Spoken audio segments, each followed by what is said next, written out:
뜨거운 풍문입니다. 지난주 내내 세간을 달궜던 풍문이죠. 최태원 SK그룹 회장이 혼외자와 내연녀를 공개하면서 이혼을 하겠다는 의사를 한 언론사를 통해서 고백해서 아주 충격을 주고 있습니다.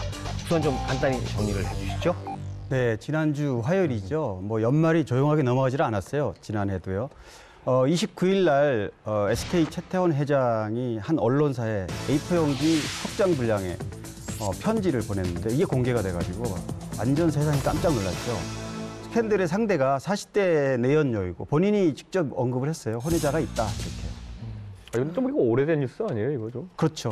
사실 이게 이번에 편지를 통해서 확인된 거지 한간에 많이 퍼져 있던 소문이라서 또 의외로 또 주변 사람 충격이 적다는 얘기도 있더라고요. 보통 시청자 입장에서는 몰랐었던 분들이 더 많기 때문에 사실 이 얘기를 들었을 때 깜짝 놀랐을 수도 있죠. 왜냐면 또 우리 이쪽 계통에서 일하시는 분들은 네, 듣는 많이 얘기가 알지만. 많으니까. 시청자분한테 한번 여쭤보죠. 김희석 씨 들어보셨어요? 알고 계셨나요? 저는 처음 들어봤습니다. 역시 시청자님. 진짜로 이번 일을 통해서 처음 들어봤어요. 저는 이번 일을 겪으면서 제가 겪은 건 아니지만 이번에 사고를 하면서 기사를 보면서 영화 한 편이 떠올랐어요. 영화 한 편? 영화 하녀라고. 저는 거기서 정말 뇌리를 스쳤던 그 대사 한마디가 있어요. 이정재 씨의 자신의 장모에게 하는 말이 내 아이를 당신 딸만 낳을 수 있다고 생각하지 마. 약간 이런 영화 대사를 보면서 저게 말이 돼 했는데 여기까지 하겠습니다. 갑자기 무서워지네요. 최태원 회장님 오고 계십니다. 여기까지만 하시죠. 네. 그럼 저 편지 내용이 어떤 건지 좀 자세히 볼까요?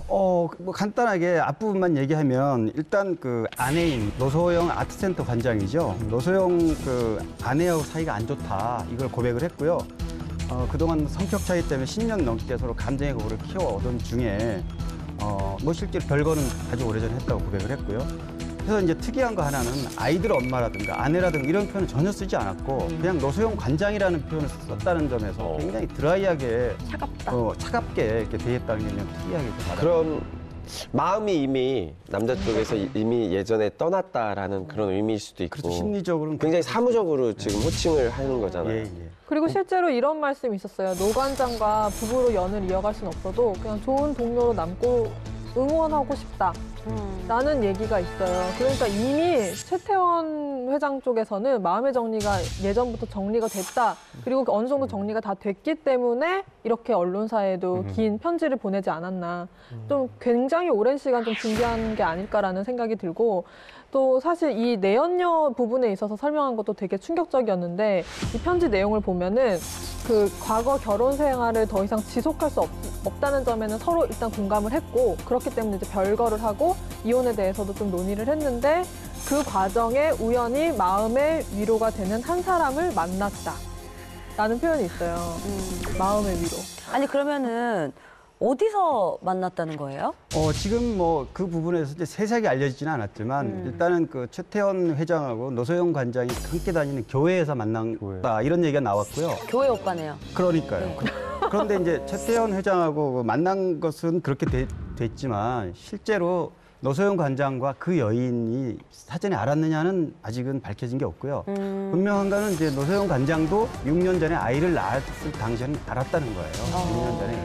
네. 아니 그러면은 이렇게 만남은 교회에서 만났다고 치고 근데 아이가 생겼다는 건 어떻게 설명을 했을까요? 그 문장을 보면 굉장히 많이 좀 고민을 하시고 쓰신 것 같아요. 이제 그 문장을 보면 그분과 함께하는 삶을 꿈꾸게 됐다. 혹은 그러던 중 수년 전 여름에 저와 그분 사이에 아이가 태어났다. 이런 식으로 고백을 하시고 계시죠. 이거 엄청난 충격적인 진짜 편지 내용이잖아요. 이걸 어쨌든 썼다는 이유 자체는 그러면 그 내연녀와 결혼을 하고 싶어서 쓴 건가요? 결혼을 하고 싶어서 쓴 거라기보다는 좀 마음의 정리가 됐다는 의미겠죠. 이제 그 편지 내용을 보면 분명히 제 잘못으로 만인의 축복을 받지 못하게 되어버렸지만 적어도 저의 보살핌을 받아야 할 어린아이와 아이 엄마를 책임지려고 합니다. 두 가정을 동시에 유지하는 것은 불가능하고 옳지 않기 때문입니다라고 본인 의견을 명확히 썼습니다. 아니 근데 저는 이거를 우선 결혼 목적도 있겠지만은 그전엔 이혼 목적이죠. 우리나라는 이혼도 파탄주의가 아니기 때문에 이혼도 굉장히 긴 과정이 될 수 있기 때문에 이거 딱 보시고 제 아는 변호사분이 말씀하신 게 뭐냐면은 이건 변호사가 다 그쵸. 이거는 당연하죠. 옆에서 조율을 했다. 봐준 거다라고 할 수밖에 없는 정도로 이혼에 대한 사유 또는 본인이 이혼할 수밖에 없는 이유 또 아니면 네. 뭐 자신이 앞으로 할 것 어떻게 하겠다는 의지 밝히는 것도 있고 굉장히 짜임새 있게 쓰여진 그런 편지다라고 이렇게 하더라고요 변호사분이. 어쨌든 뭐 아무리 잘 짜여 있어도 이게 딱 이 세상의 두 여인은 한쪽은 굉장히 상처가 있는 편지고 한쪽은 굉장히 믿음이 가는. 믿음이 가는 그런 편지로 저는 해석이 되더라고요. 그렇죠. 마음의 위로라는 표현이 있어요, 편지에. 사실은 마음의 위로라는 게 사실 현대인들이 굉장히 각박하고 힘들게 사는 현대인들한테는 꼭 한번 이런 일탈을 꿈꾸잖아요, 되게. 좀 중년쯤. 아니요. 강 기자님 아니 보자. 어떻게 위로해드릴까요? 그 부분에선 도와드릴 수가 없네요. 아니요. 강 기자님 힘내세요. 위로해드릴게요. 맞아요, 맞아요. 그래서 이제 그런 표현이 조금 의미심장하다, 뭔가 자기 합리화를 좀 시켰고. 그렇죠. 그래서 이제 그렇잖아요, 특히 보기에. 그냥 그거는 왜냐하면 사실 마음의 위로를 본인이 마음의 위로를 받는 게 아니라 어떻게 보면 혼외자를 낳은 유책 배우자가 최태원 회장인데 노소영 관장이 마음의 위로를 받는다면은 뭐 타당하지만 그런 표현도 아까 우리 이준석 비대위 원장 얘기했듯이 갑자기 거창해. 여기서 준석 씨라고 해주세요. 준석 비대 마음의 위로 하신 것 같아요. 아니 얘기하시려면 당당하게 하시든가 잘못 들으면 저기 화장실에 있는 걸로 들려요. 이준석. 예예. 방금 얘기했듯이 아마 그래서 자꾸 리액션을 충실히 해주시는 거예요. 선생님 마음의 위로 되시라고.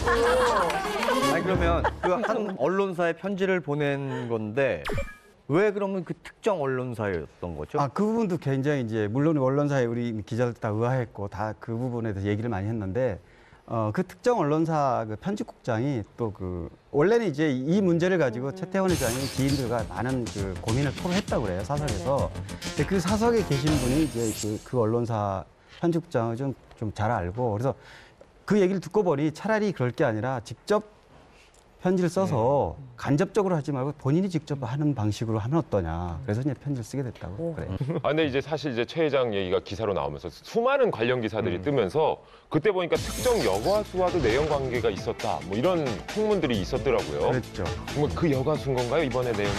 그 여가수 측에다가 제가 이런 찌라시가 있다라고 보여줬어요. 오, 직접? 알고 있냐. 예. 그랬더니 제가 준 게 처음이었었나 봐요. 어머. 그때 보내줬었던 게 소속사에서 깜짝 놀라면서 아니 이런 것도 있냐고 우리도 모르는 이런 찌라시가 어디서 도대체 나는 거며 예. 전혀 인연이 없다 뭐 이렇게 얘기하시더라고요. 근데 다들 보셨겠지만 상당히 미인이시더라고요. 그렇죠. 그 내연녀에서. 네, 깜짝 놀랐어요. 사진을 연예인 보고 출신은 아니신 거예요? 혹시 연예인이 아닌가 정말 착각할 정도로. 그런 나이를 좀 보니까 나이가 지금 40 정도 됐는데 실제 보이는 사진상으로 보는 거는 그보다 훨씬 젊어 보이고. 미국 분이라는 얘기도 있더라고요. 아니에요? 이분이 미국 시민권자 맞고요. 뉴저지에서 굉장히 오랫동안 거주를 했다고 합니다.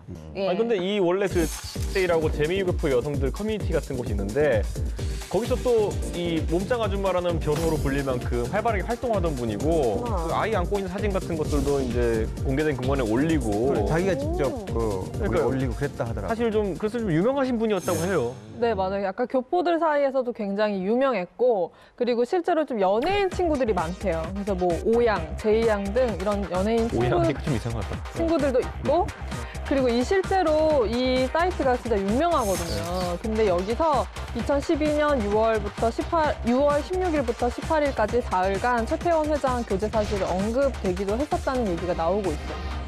그걸 어떻게 다 아는 거죠? 본인도 그러니까 이렇게 얘기를 하고. 그거를 그러니까 정확히 알려진 거 확인된 건 아닌데 지금 현재 이 최태원 회장의 내연녀 기사와 관련해서 한 재미 언론인 안치홍 씨가 관련한 글을 올린 게 있는데 이 내연녀도 본인이 타 커뮤니티 사이트에서 최태원 회장과의 사이라든지 그 사이에서 딸을 출산했다라는 소식이라든지 이 딸을 첫 돌을 맞았을 때 홍콩의 한 호텔에서 같이 돌잔치를 갖기도 했었다라는 그런 소식을 거리낌 없이 그 내연녀가 전했다라고 이제 대신 얘기를 하고 있었죠. 이거 근데 나중에 보니까 좀 우리 예전에 서태지 얘기할 때도 나중에 보니까 그 얘기가 좀 말이 되는 거지. 이거 그냥 좀 과대망상증 있는 분이 쓴 거라고 처음엔 다들 의심했을 것 같아요. 제가 맞아요. 근데 이 커뮤니티가 되게 실제로 그 유명하죠. 서태지 씨 목격담이 올라왔던 그 같은 커뮤니티. 그러니까 미국에서도 사실은 다 누군가가 보고 있다란 얘기죠. 그렇죠? 미국은 가면 안 되겠다. 어디나 마찬가지예요. 그래요. 그러면 내연녀가 최태원 회장에 비해서 나이가 굉장히 어리다는 얘기도 있던데 정확히 그럼 몇 년생인가요? 설이 있는데 75년 11월생이라는 얘기도 있고 76년생도 76년생은 그게 그거긴 한데요. 일단 뭐 최태원 회장과 나이 차이가 그렇다면 14살에서 15살 정도 차이가 나는 셈이죠. 그러면 최 회장과 그 교제 당시 미혼이었던 거예요? 그분은 결혼한 미국에서 한 차례 한 경험이 있습니다. 그래서 이미 이혼을 했고 현재 아들이 13세인 아들이 있다고 합니다. 그럼 한국에서는 미혼이시네요? 아니 그때 아니 바로 그게 공유하는구나. 아니 그때 그 얘기했잖아요. 맞아, 맞아. 네, 결혼 기록이 공유가 잘 안 돼. 네바다에서 하셨나요? 저 바다. 아니 중요한 거는 아니 근데 이건 좀 더 정확히 해줘야 될 게 2003년도에 이제 이 두 분이 만난 거잖아요. 최태원 회장하고 이 여자분하고. 그런데 실제로 이혼을 2008년도에 하긴 했잖아요. 네, 그러다 보니까 실제 그 사이에 뭐 교제가 이루어졌는지 같은 거는 아직까지 확인된 부분은 아니라서. 서류가 나왔었죠. 2008년에. 처음에 2003년에 만난 거는 뭐지? 심리 상담을 해주러 만났다라고 지금은 공식적으로 되어 있거든요. 2003년도에 최태원 회장이 이제 그 분식회계 혐의로 수감이 되었었던 적이 있는데 그 당시에 지인들의 소개로 그 상담해주는 역할로 이분이 처음 만난 걸로 알려져 있기 때문에 상담 무슨 자격증이 있는 분이죠? 그러니까 뭐 상담한다는 게 사실 뭐 부족한 부분을 채워주는 역할이 될 수도 있는 거니까 어떤 역할인지 모르겠지만은 공식적으로는 그렇게 되어 있어요 지금은. 상담사. 이상한 상상을 상담 하게 해준 되는데 것으로. 김일중 씨 뭐라고요? 넘어가는 게 나을 것 같아요. 제 바로는. 왜요? 왜 시청자님 해보세요. 위험해요. 괜찮아요. 위험해요. 저 혼자 들어줄게요. 아, 이런 식으로 얘기하면 이상한 상상을 할 수밖에 없잖아요. 왜요? 무슨 상상? 그래요? 자격증이 있는지 없는지도 불확실한데 수감 중인 최태원 회장에게 가서 심리적인 안정과 네. 예. 아니 7번 방의 선물일 수도 있는 거죠. 예, 가가지고 그냥. 영화 안 보셨어요, 시청자님? 너무 아닌가요? 7번 방에 커맨더 뭐야? 영화 안 보셨냐고요? 저기 야, 니네 바보지? 아 이렇게 붙기는 게 싫어. 좀 해볼게요, 저도.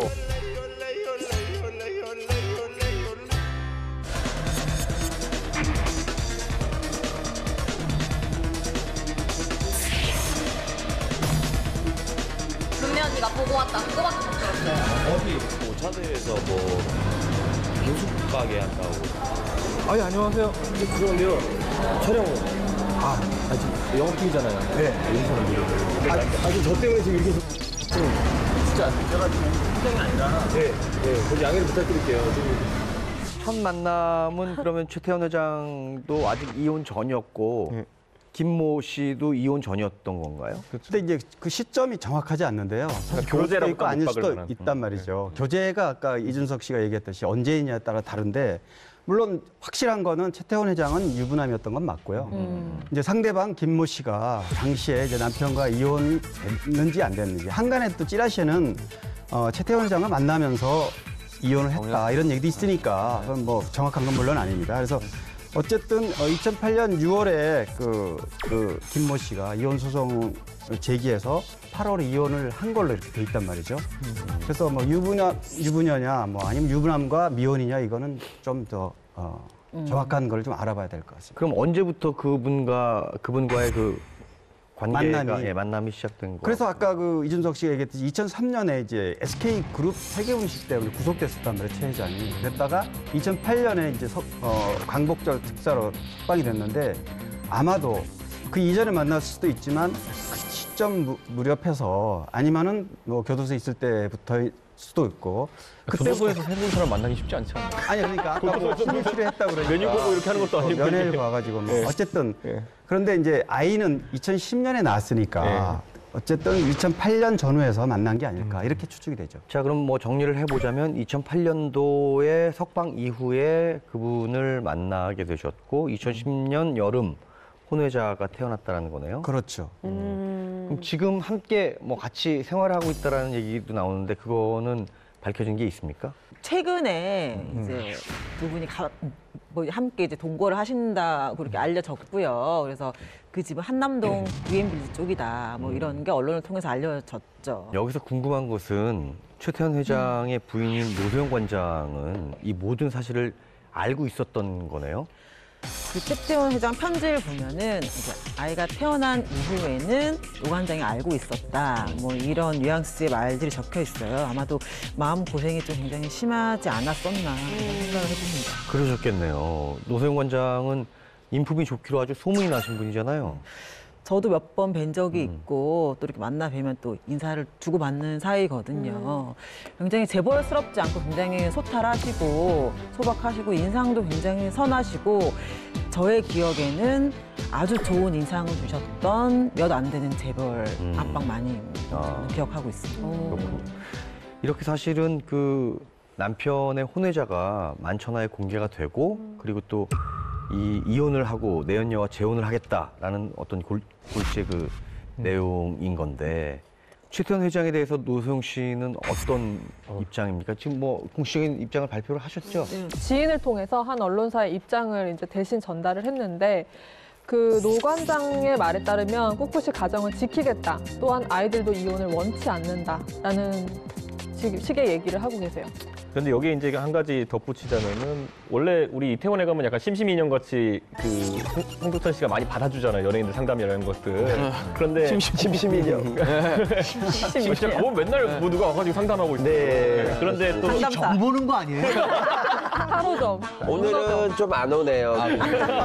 네, 낮은 사람. 신년을 맞아서 이태원을 가야 와요. 그래요. 그런데 이제 또 이 노소영 관장이 또 문화예술계 이쪽으로 또 활동하시니까 또 그쪽으로는 그 마포에 상담소 비슷하게 차려놓고 김갑수 씨가 있어요. 근데 그분이 노소영 관장이 굉장히 친한데 저는 이 얘기를 사실 그러니까 몇 달 전부터 좀씩 들었는데 그때 최태원 회장 이제 사면 복권되고 이제 수감에서 풀려 나오면서 이 와중에도 노소영 관장은 어느 시점부터는 가정을 다시 한번 내가 회복해보고 싶다. 남편도 다시 나오고 이러니까 그런 마음으로 사실 좀 기울었었대요. 그랬기 때문에 어떤 뭐 수감 과정 중에 면회도 가는 과정도 있었고 또 딸들 같은 경우에도 딸들은 지금 전반적으로 그 언론에 나오는 거로는 엄마 편이라고 얘기가 나오고 있거든요. 그런데 그 상황에서 딸들도 어떤 가정의 회복을 바라는 그런 분위기가 있어가지고 실제로 그런 노력들을 좀 많이 했다고 해요. 그러면 노소영 관장과 최태원 회장은 뭐 재벌가에 흔히 있다는 정략 결혼 같은 거였나요? 일종의 뭐 그렇다고 볼 수 있는데 노소영 관장과 최태원 회장이 그 미국 시카고대 유학 시절에 만난 사이로 이미 알려져 있고요. 이 부분은. 근데 이제 이후에 노태우 대통령 취임 후인 1988년도에 두 분이 결혼을 하셨어요. 근데 결혼 초반에 이제 워낙 이제 대통령 딸과 기업의 재벌가 아들과의 혼인이다라는 점에서 정경유착이 아니냐 뭐 이런 얘기가 나돌기는 했었죠. 그 당시 시카고 대학 유학 시절에는 두 분이 굉장히 뜨겁게 사랑한 걸로 알려져 있어요. 그런데 그동안 최태원 회장과 노소영 관장의 결혼 생활은 좀 어땠나요? 작년 2015년 광복절 특사로 이제 최 회장이 사면됐을 때 네. 사실 뭐 구치소 앞에서도 뭐 언론들이 많이 사진을 찍었는데 저희 매체는 이제 집하고요 또 집무실 쪽에서 찍었는데 저희들이 그 가족들과 만나는 장면 찍었어요. 그때 이제 자녀들과 같이 포옹하는 장면도 찍었고요. 보통 가정이라면 아내가 와서 맞이해주고 반갑게 자녀들과 어울렸을 텐데 노소영 관장은 보이지 않았기 때문에 역시 그런 어떤 게 있구나 하는 걸 추측할 수 있었죠. 근데 사실은 이제 그 아버지 노태우 전 대통령이 이제 뭐 비자금이라든가 이런 걸로 늘 수사선상에 올라왔을 때도 고초를 겪었고 또 남편인 최태원 회장이 또 검찰에 수사받을 때도 늘 아내이니까요. 늘 이제 그런 좋지 않은 상황이 맞았었는데 가장 이제 결정적인 거는 이제 노 대통령이 퇴임한 직후죠. 그래서 직후에 외연 밀발출 혐의하고 비자금 관련 수사선상에 올랐을 때 이제 굉장히 분위기가 위축돼 있고 또 그 사이도 그때부터 좋지 않은 얘기들이 많이 나왔던 것 같아요. 노소영 관장하고 최태원 회장 사이에는 지금 장성한 그 자녀들이 있죠. 스라의 일남 이녀를 두고 있는데요. 이번에 혼외자가 세상에 알려지면서 최태원 회장의 자녀는 총 4명 된 거죠. 근데 그 노소영 관장과 낳은 장녀가 올해 26살이에요. 네, 현재 노소영 관장과 함께 그 아트센터에서 일을 하고 있는 것으로 알려져 있습니다. 둘째 딸도 굉장히 재원이고 해군에 입대했잖아요. 둘째 딸이 이슈화된 거는 이제 그 학사장교 형태죠. 그래서 그 해군에 입대해서 임관을 실제로 또 그리고 여군이라고 하면 보통 우리가 함정 승선 임무를 할 거라고는 기대를 안 하거든요. 여군이라고 하더라도 뭐 정보장교나 이런 거로 활동할 걸 기대하는데 함정 승선 임무를 6개월간 수행하고 최근에 복귀해가지고 상당히 이슈화가 되었던 그 최민정 양이 있습니다. 저는 근데 최민정 양은 또 기억에 남는 게 뭐냐면 그 유학 갔다 와서 굉장히 재원으로 알려져 있잖아요. 그래서 제가 아는 형님과 같이 창업을 한번 했었어요. 작년쯤에. 그래가지고 그 창업을 했다가 근데 갑자기 돌연 또 갑자기 입대한다는 기사가 나가지고 저는 약간 의아했는데 지금 또 약간 또 이렇게 의심을 제가 해보자면은 혹시 그때 가정사 때문에 힘들었던 것이 아닌가라는 생각도 해볼 수 있을 것 같아요. 실제로 그 창업한 회사는 지금은 되게 잘 되고 있거든요. 보통 그런 거는 남자들이 군대 가기 전에 창업했다가 좀 말아먹고 군대나 갔다 정신 차릴래 이러고 가는 거 아닙니까? 아니 근데 실제로 그때 창업할 때 개업식 하는 날 비슷한 날 제가 같이 갔었는데 그날 노소영 관장도 오셔가지고 딸 사업한다고 이렇게 잘 응원해달라고 기자들한테도 얘기하고 그런 행사까지 갔었는데 돌연 입대를 선택해가지고 약간 좀 의아했었죠. 그리고 이 둘째 딸이 최 회장과 굉장히 많은 대화를 나누고 가까웠던 사이로 알려져 있어요. 베이징대 졸업한 재원이기도 하고 지난해, 그러니까 2014년 10월에 해군 장교로 입대를 했는데 그 당시에 최태원 회장이 수감 중이었던 거죠. 그런데 혼자 이렇게 아버지를 찾아가서 인사를 드리고 면회를 하면서 시간을 보낸 후에 입대를 했다고 하고요. 지난해 12월에는 이제 소위에서 중위로 진급했다는 소식도 들려오고 있습니다. 이 일남 이녀의 어머니이자 최태원 회장의 부인인 노소영 관장이 가정을 꿋꿋이 지키겠다고 입장 표명을 하셨는데 그렇다면 이혼은 소송으로 갈 가능성이 높겠네요. 네, 가능성이 있습니다. 사실은 이제 최태원 회장은 공개적으로 자기 입장을 밝혔잖아요. 이혼하겠다. 뭐 여러 가지 어려움에도 불구하고 이혼하겠다 이렇게 공개로 밝혔고 노 관장은 반대로 이혼 안 하고 가정을 지키겠다. 우리 아이들도 이혼하는 걸 원치 않는다. 부모가 이제 이런 상반된 입장이기 때문에 그 노 관장이 지금 그런 입장으로 이혼 안 하겠다는 입장을 간다면 결국 소송밖에 갈 길이 없거든요. 자, 그럼 소송으로 갈 경우 이혼이 가능합니까? 이와 관련해서 한 언론사가 한 변호사 인터뷰를 진행을 했었는데요. 그 인터뷰 내용을 보면은 최근 대법원 판단을 보면 원칙적으로 혼인관계를 파탄낸 배우자에 대해서는 그 사람의 이혼 청구를 안 받아들인다는 게 대법원의 다수의 의견이라는 의견을 보이셨고요. 근데 예외적으로는 인정하는 경우도 있다라고 말씀을 하셨습니다. 예외적으로 인정하는 경우가 뭔데요? 그러니까 객관적으로 가정이 파탄 나 있고 상대방이 악의적으로 이혼을 거부할 땐 예외적으로 인정이 된다라는 의미라고 하는데요. 하지만 아직 판례가 많이 없어서 확정적이진 않다고 합니다. 자, 뭐 여러 가지의 어떤 선례라든지 의견들을 종합을 해보면 이혼이 쉽지만은 않겠다라는 생각이 듭니다. 네, 이 부분과 관련해서도 이 변호사가 얘기를 했는데 일단 노 관장이 이혼 의사가 없다고 할 경우에는 이혼은 쉽지 않다.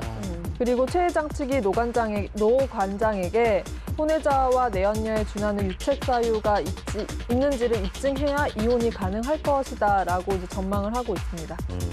그럼 만약에 이혼을 하게 된다면 그 재산 분할에 관해서도 우리 노소영 관장이 뭔가 언급을 하신 게 있나요?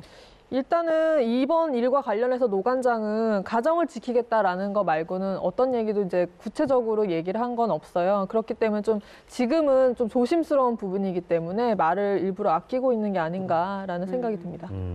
그럼 이혼을 하게 된다라면 아무래도 그 세간의 관심사인 재산 분할은 어떻게 되는 건지 그런 부분들에 대해서도.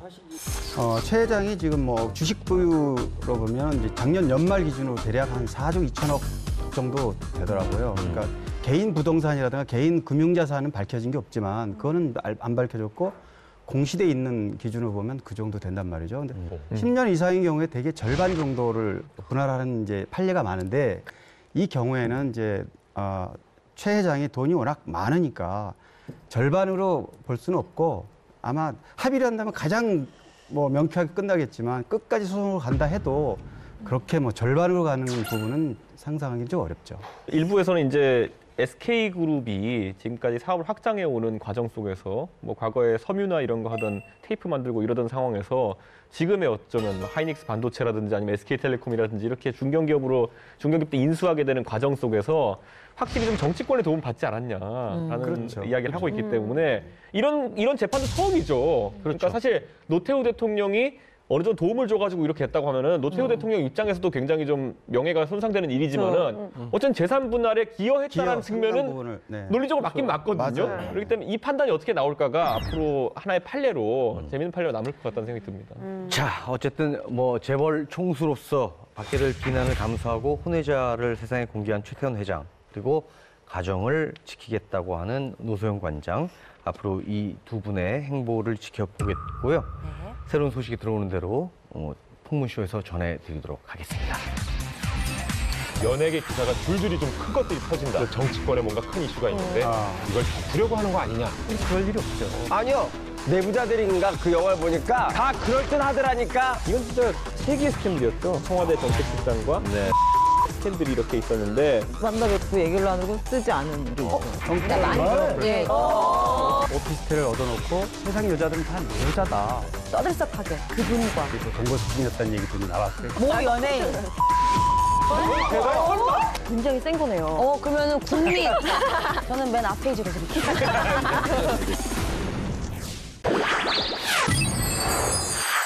자, 그럼 본격적인 이야기로 슬슬 들어가 볼까요? 오늘의 주제 공개해 주시죠. 바람처럼 왔다가 미스처럼 갈 순 없잖아. 억울한 풍문일만 쓰고 가야지. 오늘의 주제. 저 죄송한데요. 민망하지 않아요? 본인이 해놓고도 굉장히 민망하지 않아요? 아니 뭐 그렇게 많이 뭐 민망하진 않지만 이 노래를 제대로 했는지. 네네. 참, 예. 노래는 제대로 했어요. 노래 제대로 했습니까? 네네네. 알겠습니다. 네네네. 예. 이어서 오늘의 주제 공개해 드릴게요. 네. 무리를 빚은 스타의 복귀입니다. 네. 자, 최근 아주 조심스럽게 복귀의 움직임을 보이고 있는 분들도 있고 네. 아직 뭐 조용히 자숙의 시간을 갖는 분들도 있죠. 그리고 스타를 바람처럼 왔다가 사라지게 만든 사건 사고 그리고 복귀와 관련해서 모든 풍문을 아주 낱낱이 탈탈 터드리겠습니다. 네네. 저 무리하니까 네네네. 네. 뭐 멀리서 찾을 필요 없이 네. 저도 한때 막 무리를 큰 사회적 무리를 한번 일으키고 푹 쉬다가 네. 복귀를 했네요. 네, 그러니까 또 오늘 또 주제에 대해서 또 주옥 같은 얘기를 또 많이 해주실 것 같아요. 네네. 제 주변에 네. 사고 좀 치고 네. 복귀를 기다리고 있고 자숙하고 있는 친구들이 꽤 많기 때문에 네. 오늘은 제가 좀 활약이 기대하셔도 되겠습니다. 근데 오늘도 형님은 너무 낙천적으로 볼 것 같아요. 그래요? 왜냐면 형님이 워낙 성공적으로 복귀를 하셨기 때문에 그럴지 모르겠지만 이제 홍낙천이라고 이름 바꿔도 될 정도로 낙지 있는데 이게 홍낙천. 낙지 노릇이잖아. 상표 하나 제가 빨리 등록하겠습니다. 홍낙천. 홍낙천. 자, 그럼 본격적인 속도 들어가 볼까요? 최근에 잇따라 연예인들이 복귀를 하고 있잖아요. 그래서 요즘에 연예인 복귀철이라는 말까지 나오고 있거든요. 그래요. 김장철도 아니고 복귀철이다. 복귀철이다. 돌아오고 있네요. 최근 복귀한 분들이 누가 계시죠? 최근에 뭐 김용만 씨도 있고, 맞다. 또 이수근 씨 엄청 동 많으시죠. 씨도 조용히 지금 방송하시고 계시지 않아요? 하고 지난번에 네, 한번 했었고 지금도 고정하고 있는 프로가 네. 있는 걸로. 동 씨도 하셨고. 예. 근데 노홍철 씨도 복귀 소식이 들리던데요? 네, 그쵸. 그 추석 네. 때쯤이었었는데요. 네네. MBC 파일럿 예능이긴 했지만 잉여들의 히치하이킹이라는 프로그램을 통해서 MBC로 복귀를 하셨고 반응이 뭐 반반이긴 했지만 그래도 반갑다라는 의견이 있었어요. 그래서 이와 동시에 이제 공수파 복귀와 관련해서 좀 더 본격화하셔서 지금 이제 12월 말에 TVN 노홍철의 길바닥쇼 프로그램이랑 내 방의 품격 이렇게 두 프로그램으로 다시 이제 MC의 모습을 보여주실 예정입니다. 방송이 현재 되고 있죠? 네, 방송이 되고 있고요. 관계자들 말씀을 들어보면, 모아보면, 노홍철 씨도 노홍철 씨만의 특화된 캐릭터가 있는 거잖아요. 그래서 가끔씩 이렇게 뭐 파일럿이라든지 새 예능 프로그램 편성을 앞두고 얘기를 하다 보면 항상 노홍철 씨는 거론이 섭외에 거론 대상에 올라오는 분 중에 한 분이시고요. 예능에서는 너무 필요한 캐릭터다라고 그렇죠. 하는 반응도 있고. 사기꾼 캐릭터. 얄밉다는 그렇죠. 사기꾼 캐릭터. 네네. 얄밉다. 근데 그러니까 뭐 저희도 노홍철 씨 복귀 기사를 쓰거나 이러면 밑에 달리는 댓글을 보면 여전히 반대하는 의견도 있기는 있어요. 너 심지어 저는 노홍철 씨가 무슨 일로 들어간지도 기억이 안 나는데 뭐였죠? 정확히 10개월 만인데 음주운전이었죠. 별로 안 됐어요. 2014년 11월. 네네. 얼마 안 됐어요. 그러니까 정확히 10개월 정도가 됐는데 근데 그 당시에 제가 기억나는 것 중에 하나가 와인 한두 잔을 마셨다고 처음에는 아마 제 기억에 해명을 했던 것 같은데 사람마다 좀 다를 수는 있는데 혈중 알코올 농도가 0.1%를 넘었고. 그러니까 많이 예, 네. 그럼 취소 정도인가요? 많지잖아. 한 병을 혼자 마셔야 돼요. 0.15 네, 근데 정도는. 그러니까 예. 그걸 또 해명 과정도 사실 그게 더 중요하거든요. 문제가 맞아요. 네티즌들이 볼 때는 말과 다르게 실제로는 도망가다가 골목으로 빠졌는데 경찰한테 잡혀서 했다. 또 음주단속 걸렸을 때도 불지 않고 계속해서 측정을 안 해서. 결국에는 이제 강제로 체열을 당했다는 건데 이 부분에서 좀 서로 말이 좀 달라요. 네네. 아니, 자숙하는 동안에는 또 뭘 하셨는지. 음주운전 논란 때문인지 네. 홍카 그렇게 아끼던 홍카를 팔았어요. 팔아서 자전거를 타고 많이 이동하시더라고요. 그래서 한번 그 기간에 한 번 뵌 적이 있는데 운동하는 길이었는데 비가 오는데도 불구하고 비옷을 입고 자전거를 타고 가시더라고요. 면허가 취소됐으니까. 그렇죠. 또 그렇게까지 또 다 알고 있는데 그런 식으로. 아니 저는 노홍철 씨 사진을 봤는데 수염 나고 맞아요. 뭐 유럽에 있을 때 네. 봤는데 난 한국 사람이 아닌 줄 알았어요. 난 무슨 아랍 사람인 줄 알았어요. 수염이 여기까지 이렇게 나가지고. 저는 진짜 이상하게 노홍철 씨랑 좀 맞나 봐요. 갈 때마다 봬요. 급작스럽게 뵀는데 40분, 50분, 많게는 2시간씩 계속 서서 얘기를 했어요. 정말 묻는 질문에 다 대답하시고 할 거 다 하시는데 정말 설득의 달인인 게 기사를 내지 말아야 할 이유에 대해서 굉장히 장황하게 말씀을 하시고 설득을 하시고 이해를 시키셔서 그래요. 나중에 정말 제대로 된 인터뷰하고 또 뭐 좋은 소식으로 다시 만나 뵙자 하고 기사를 안 낸 적이 설득 당한 거네. 당한 거죠. 저는 설득을 당했어요, 정말. 그러네요. 아니 근데 취재하시면서 사실은 이 취재원들하고의 관계도 그렇고 예를 들면 기자님들도 당연히 사람이니까 인간적인 관계들이 분명히 있을 거 아니에요. 그럼요. 그렇죠. 그러면 정말 지금 말씀하신 것처럼 이렇게 설득을 당해서 쓰려던 기사를 안 쓰신 적이 있나요? 그럼요. 많죠. 어우, 진짜 다 있으세요, 네. 거기? 저는 심지어 지금도 알려지지 않은 이혼 기사 팩트까지 확인했는데도 우와. 만나 뵙고 얘기를 나누고 쓰지 않은 게 있어요. 같은 사람 아니겠죠? 저도 아닐 거예요. 아예 아니고. 그러니까 누군가 이혼을 했는데 우리는 모르고 있는 거예요 지금? 네. 예. 진짜? 저도 이혼. 유명하신 분인가요? 어린 친구서부터 할머니들까지 다 하시는 분. 굉장히 센 거네요. 그러면은 국민. 저는 맨 앞 페이지로 그릴게요. 그래요. 그럼 반대로 설득에 의해 굳이 안 내도 될 기사를 내는 적은 있어요? 솔직히 위해. 이 연예인이 괘씸해서 내가 냈다. 진짜. 이런 적은 혹시 진짜. 있으신가요? 정말 행동이 괘씸하거나 아니면은 나한테 되게 나한테 평소에 잘 잡으려고 했는데 못했다. 잘 걸렸다. 뭐 그렇게까지 이제 기자가 기사를 쓰면서 뭐 객관적인 사실이 아닌 감정이 되게 뭐 칼럼 같은 경우는 이제 주관이 좀 들어가니까 네네. 뭐 비평 형태의 기사를 쓸 수 있지만 예를 들면 지금 얘기처럼 괘씸하니까 쓴다 이런 일은 별로 없고요. 그럼 아예 안 조금 쓰는 더 거. 펜에 힘이 들어간다든지 이런 거 있을 거 아니에요. 근데 좀 꼼꼼하게 그럴 수도 있겠지만 네. 그런 감정을 개입해서 기사를 쓰는 경우는 실제 강용석 씨가 워낙 아. 고소 왕이시니까 네. 쓸 때는 좀 신경이 쓰게 되더라고요. 바로 한 번 더 읽게 고소당할까 봐. 되고 거꾸로 압박을 느껴서. 한 번 더 읽게 되고 뭐 이렇게 되더라고요. 아니 근데 자, 그럼 본격적인 토크로 들어가 볼까요? 네. 어떤 풍문인가요? 도박으로 자숙 중인 신정환. 내년에 방송 복귀한다? 빠박!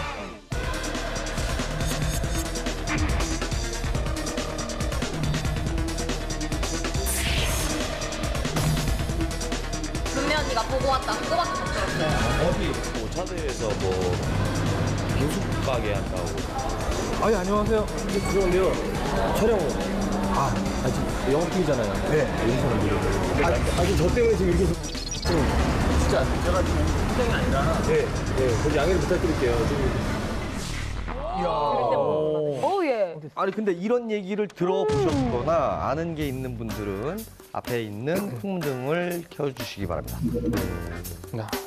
들어보신 분들이 계시네. 저는 이걸 약간 들어오네요. 벌써 우리 5분께서 풍등을 켜주셨는데 일단 김현지 기자부터 한번 들어볼까요? 네네네. 그러니까 정확하게 내년에 복귀를 한다기보다는 사실 신정아 씨는 올해도 마찬가지로 복귀설은 꾸준히 있었고 네. 그 방송 관계자들은 여전히 탐내는 그런 출연자 중에 한 분이시니까 복귀와 관련해가지고 유혹, 러브콜 이런 게 많으시죠. 근데 확실히 복귀라는 거는 우리가 보통 뭐 자숙 기간이 끝났다 이런 얘기를 쓰기도 하는데 네. 그것보다는 그 시점에 그 사람이 필요하냐로 많이 갈리는 것 같아요. 그 캐릭터가 지금 방송에 필요하냐인데 사실 신정환 씨 이미지라고 한다면 약간 입살스럽기도 하고 약간 또 사고를 항상 칠 것 같은 이미지 느낌이 있잖아요. 근데 저는 이제 프로 이런 걸 막 섭외하고 이런 거 옆에서 보다 보니까 제작사 대표님이 저한테 전하면서 그런데 참 이 자리에 신정환이가 없는 게 아깝다라고 한 프로가 하나 전 들어왔었거든요. 그러니까 그런 수요가 생긴다는 거는 확실히 이제 복귀가 다가왔구나라는 걸 좀 느끼게 하는 부분이 있는 것 같아요. 그래요. 네. 아니 여기서 또 궁금한 게 우리 공영진 씨가 네네. 또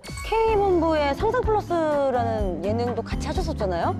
네네. 뭐 제가 게스트로 나갔을 때 네. 됐었고 그리고 또 그 S본부에서 예전에 엑스맨이라는 거 했을 때 맞아요, 맞아요. 신정환 씨도 같이 했었죠. 네. 네네네. 아니 그때 공영진 씨가 봤을 때 신정환 씨 예능 감각 어떻게 생각하세요?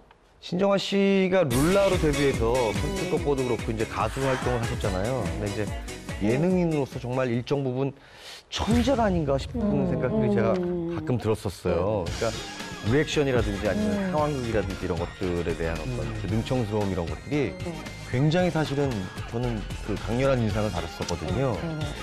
신정환 씨의 어떤 애드립이라든가 신정환 씨의 그 독특한 스타일의 유머 코드가 있어요. 그거는 정말 누구도 흉내낼 수 없고 따라갈 수 없는 묘한 게 있어요. 네. 그래서 요 자리에 신정환을 꽂아놨으면 참 이 프로그램 잘 될 거다 이런 얘기를 참 많이들 하시죠. 저 오랜만에 그분의 유행어 한번 생각나시는 거 없죠? 뭔데요? 엄서영 기억 안 나요? 엄서영 기억 안 납니까? 예. 엄서영! 제가 신정환 씨가 얼마나 지금 쉬고 계신 거죠? 정확히? 몇 년 됐죠? 몇 년 2011년부터니까 1년부터 꽤 꽤 5년 정도 쉬는 거네요. 일단은 뭐 내년에 당장 복귀한다기보다는 계속해서 복귀설이 나오고 있고 또 제작진들 사이에서 말을 좀 들어보면 많은 분들이 활약을 하고 있고 많은 분들이 재능을 뽐내고 있지만 신정환 씨만의 어떤 특유한 매력은 따라올 사람이 좀 없다라고 보시는 것이 좀 중론이라고 볼 수 있더라고요. 네. 최근에 종편 채널에서 그러니까 신정환 씨랑 작품을 해봤던 PD들은 신정환만한 끼를 가진 예능인이 많지 않다. 물론 공영진 씨 같은 그런 끼를 가진 저도 넣어주시면 감사하겠습니다. 너 아니야. 실제로 접촉도 했고, 근데 다만 이제 좀 조심스럽죠. 사실은 이게 본인이 하고 싶다거나 누군가 총대를 매서 되는 게 아니고 여론이 좀 받쳐져야 되거든요. 그렇죠. 그래서 시기는 사실은 조금 유동적이다 이렇게 볼 수 있겠습니다.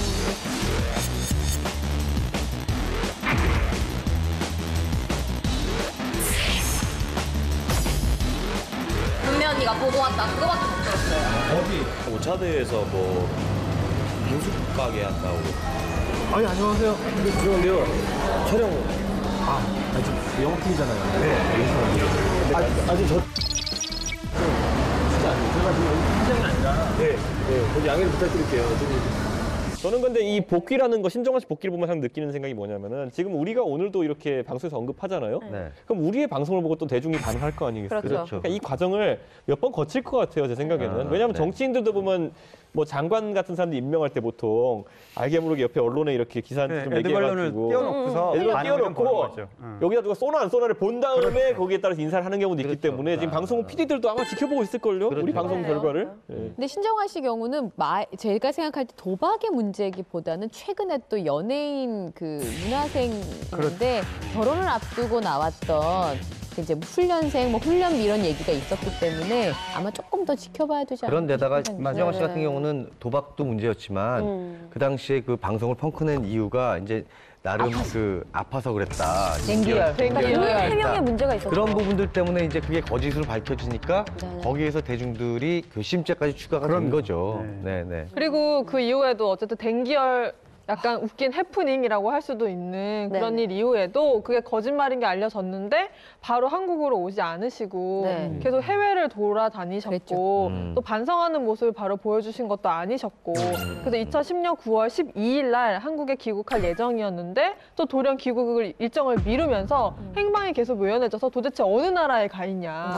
이러면서 나라를 뭐 어디로 갔네 저리로 갔네 막 이런 식의 기사도 사실 많이 썼는데 네네. 그러다가 이제 결국 4개월이 지난 2011년 1월 19일 날 네.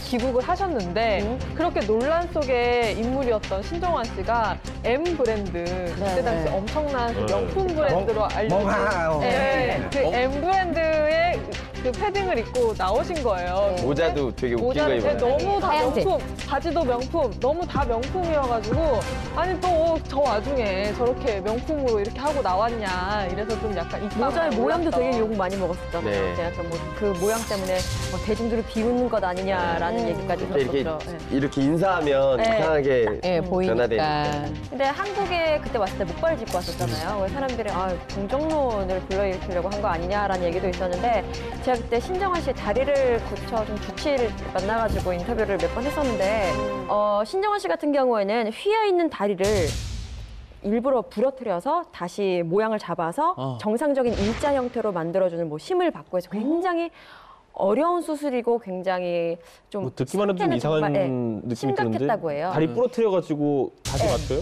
너무 휘어졌기 때문에 있어서. 그것을 잘라서 그러니까 이제 깎아서 깎아서 일자를 맞추는 거죠. 만들어서 재활을 시켜야 하는. 그러니까 사람들이 하도 앞에 전적들 때문에 많은 사람들이 신정환 씨에 대해서 손가락질을 하고 아이고 또 동정론 요구하는구나 했는데 사실 다리 상태는 굉장히 심각했다고 하더라고요. 맞아요. 그래서 그 해 이제 귀국하고 9월 20일 날 불구속 입건이 됐어요. 근데 사실 이제 사법당국에서는 신정환이 거짓말을 했고 해외 체류한다는 그런 이유로 계속 들어오지 않고 그래서 괘씸죄도 좀 돼 있었거든요. 그래서 바로 처벌을 하려고 사실 그랬다가 치료를 명령을 했고요. 수감 기간 한 달 남겨놓고 또 모범수로 석방돼서 뭐 사실 수감 생활은 뭐 많이 그래요. 그때 근데 나올 때도 얘기했었죠. 예, 성탄절 나올 때도 차가 안으로 들어가가지고 이렇게 태우고 특혜를 좀 나왔었잖아요. 그럼 줬다. 그 연예인 기자- 특혜다라는 논란까지 있었죠. 최근에 그 이제 복귀와 관련된 얘기를 들으면서 그 부분을 들었어요. 그래서 이제 네. 신정환 씨 어떤 그런 그 재능을 아깝다 방송 쪽에서 그런 얘기가 나왔고 신정환 씨 본인도 하고 싶은데 생활하기도 어렵대요 지금 사실 워낙 오랫동안 쉬다 보니까. 그래서 뭐 개런티라든가 이런 얘기까지도 언급은 됐다 하더라고요. 근데 지금 여론이 받쳐줘야지 컴백을 하는 거니까 그 부분은 좀 두고 봐야죠. 오늘 저희 방송 댓글 나는 신정환 씨가 확인하셔야겠네요. 그래야 될 것 같아요. 아니 그 여자친구와는 또 어떻게 됐죠? 결혼하셨죠. 언제요? 결혼하셨는데. 아, 하셨어요? 지난 그런 2000 말씀을 해주시라고요. 아, 몰랐어요. 저처럼 몰랐어요. 그쵸, 오빠. 저도 몰랐어요. 아, 네. 그래요? 몰랐어요. 2014년 12월 20일 날 12세 연하 여자친구가 결혼 이동갑이시네요. 네. 두 분이 어떻게 만나셨어요? 지인의 속으로 만났다고 해요. 그래서 신부가 하는 일은 디자인 계열의 회사에 다니는 평범한 직장인이었다고 합니다. 근데 이때도 또 논란이 있지 않았나요? 1억 맞아요. 4천만 원 안 갚았잖아요. 네. 근데 이렇게 보도를 당한 때인데 또 여자친구랑 해외여행을 갔었다. 그때 저희가 이제 인터뷰를 했었어요. 신정환 씨를 굉장히 오랜만에 이제 인터뷰 자리에 앉혀서 인터뷰를 했었는데 그때 당시 그 부분을 해명을 했던 게 여자친구분이 이제 유럽 여행 가서 여자친구분이랑 함께 유럽 여행 갔다가 공항에서 기자를 만났고 그 만났던 모습이 찍히면서 이제 기사가 된 건데 그때 여행을 갔을 때 신정환 씨 돈으로 간 게 아니라 여자친구분이 그러니까 신정환 씨가 그동안 너무 좀 정신적으로 힘들었고 수술이라던가 여러 가지로 뭐 이렇게 정신적 육체적으로 힘든 부분이 많아서 여자친구가 선물처럼 보내준 거였는데 그게 이제 마치 빚도 안 갚고 저렇게 해외 여행을 유럽은 또 비싸니까 그런 식으로 이제 논란이 됐었죠. 모든 게 조심스럽네요, 진짜. 신정환 씨는 그러면 뭐 여타의 다른 소속사 계약이나 이런 소문들은 없는 건가요? 제가 알기로는 이제 기존에 하던 IS 엔터라는 곳에 몸담고 있긴 한데 아마 신정환 씨가 컴백을 하려면 뭐 예를 들면 뭐 김영만 씨나 노홍철처럼 네. 좀 큰 그 기획사에 몸을 담으면 훨씬 더 아마 컴백하는 데 도움이 되지 않을까. 아니 또 활동을 또 오래 쉬면 또 활동을 안 하다 보면 수입이 없잖아요. 그렇죠. 근데 그러면 그렇죠. 어떻게 활동을 지금 어떻게 살고 계시는지 그게 좀 궁금하긴 하거든요.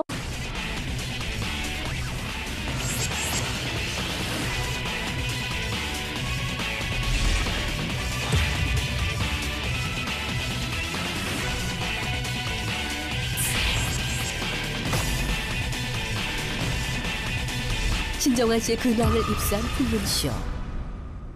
신정환 씨를 만나기 위해 싱가포르까지 날아갔어. 최근 오픈했다고 알려진 신정환 씨의 가게.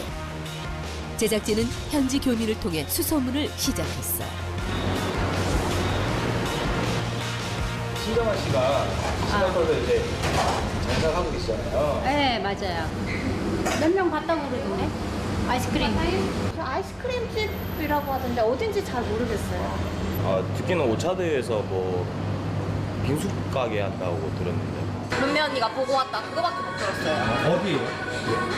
그게 썸머셋 근처예요. 썸머셋에서 오차드 근처 사이에 있어요. 교민들을 통해 정보를 얻은 제작진. 직접 가게를 찾아가기로 했어요. 이 근처인 것 같은데 신정환 씨 가게 어디 있는 건가요? 여기에 신정환 씨 가게가 있다고 나왔거든요. 네? 저기요.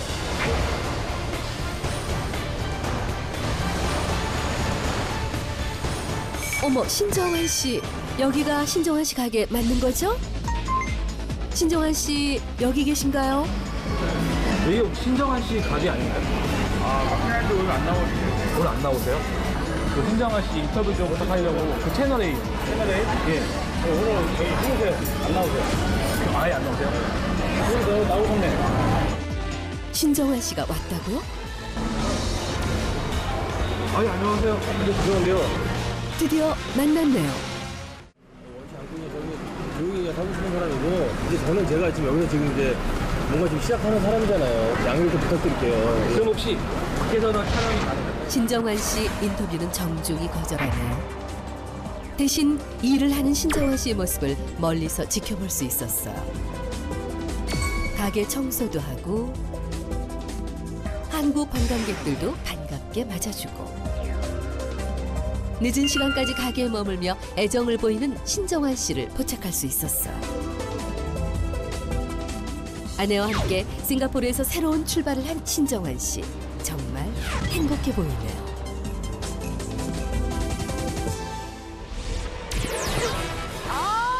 깜짝 놀라셨죠? 옷이 바뀌어서 깜짝 놀라셨죠? 맞습니다. 제 머리도 길어졌어요. 그러네요. 네. 쭉쭉 늘렸죠, 쭉쭉. 쭉쭉 늘렸어요. 알겠습니다, 알겠습니다.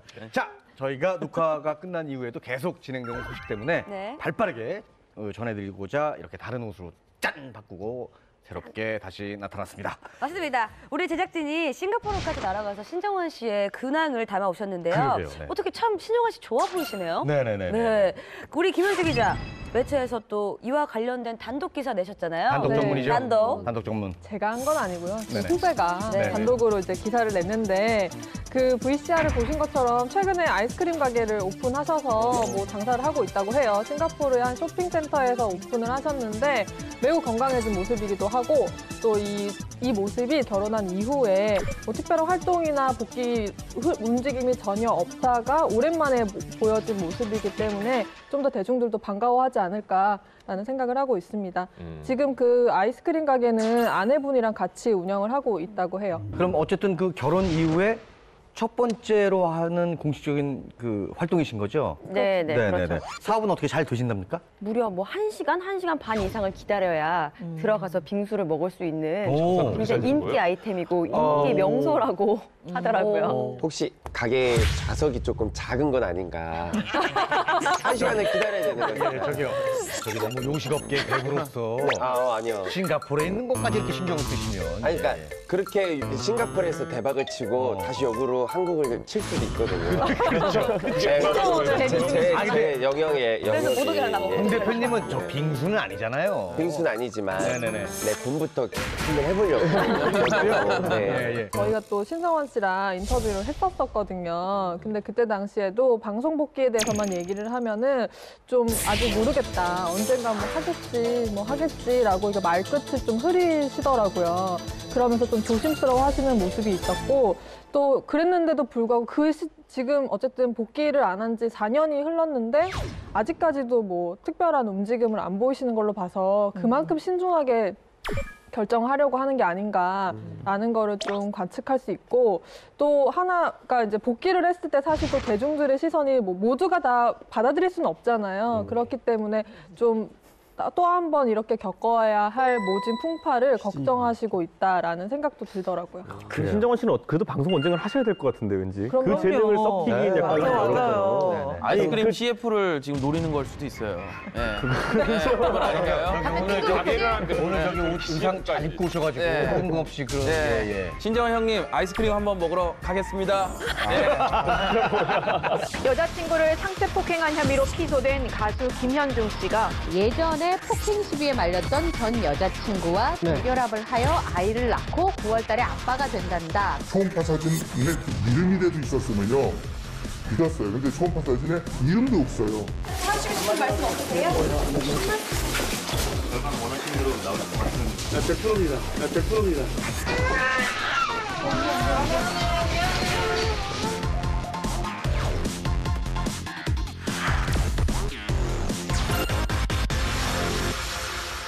올해 연예계 최악의 뉴스 중에 하나로 꼽히고 있는 사건이기도 맞아요. 하죠. 정말 핫했던 뉴스죠. 안타까운 사건인데 개요를 좀 설명을 좀 해주시죠. 김현중 씨가 사실은 이제 아이돌 그룹 WS501로 연예계에 데뷔를 하셨죠. 그러다가 이제 솔로 활동을 하면서 가수 활동 겸 배우 활동 겸 이걸 이제 같이 병행하시면서 정말 엄청난 사랑을 받으셨어요. 그리고 한국뿐만 아니라 일본 뭐 해외에서도 정말 뜨거운 사랑을 받으셨는데 그런 중에 이 여자친구와의 이런 여러 가지 안 좋은 사건들이 얽히면서 지금은 전 여자친구가 되셨죠.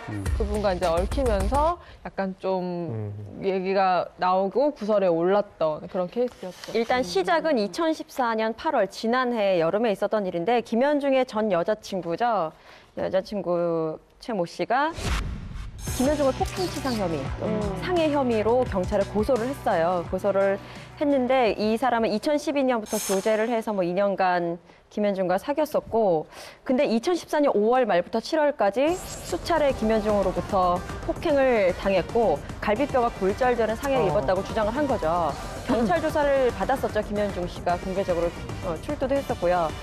당시에 몸싸움이 있었다는 것은 뭐 인정을 했어요. 하지만 상습 폭행은 인정하지 않았고 전치 6주에 해당하는 뭐 갈비뼈 그 부상 같은 경우에도 인정을 하지 않았습니다.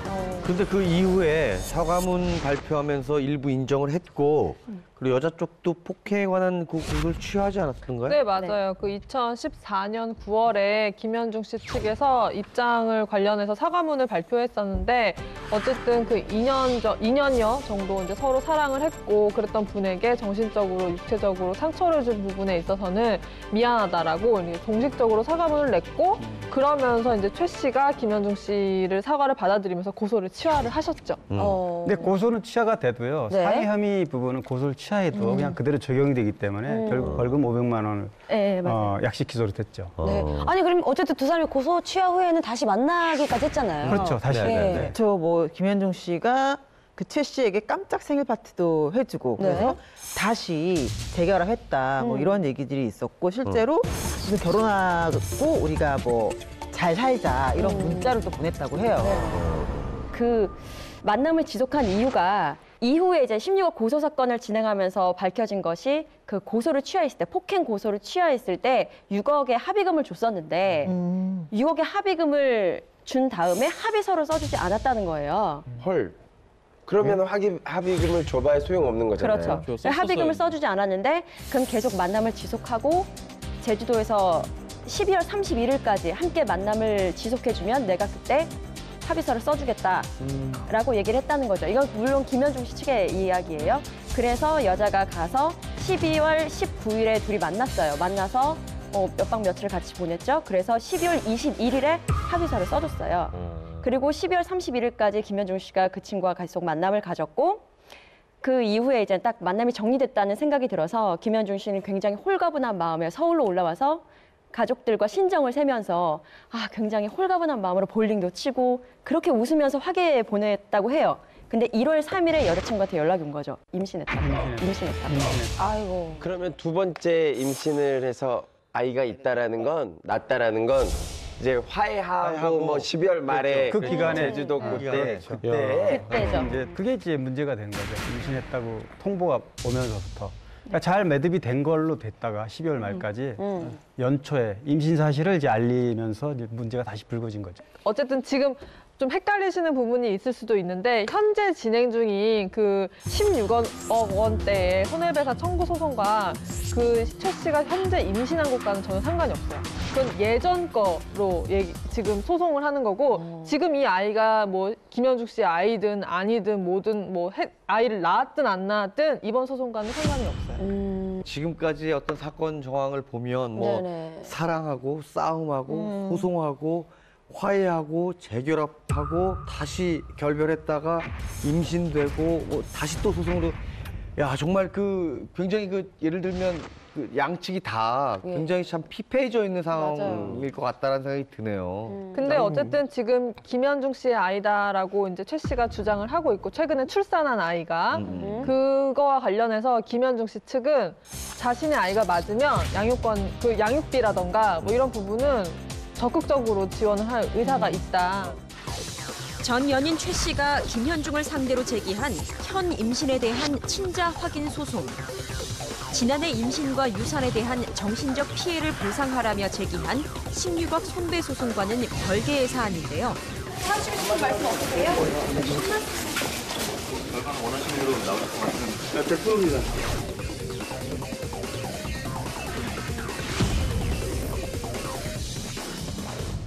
500만 원의 이자를 1억까지 달라고 왔는데 좀 애기를 갖고 홍성하는 것도 아니고.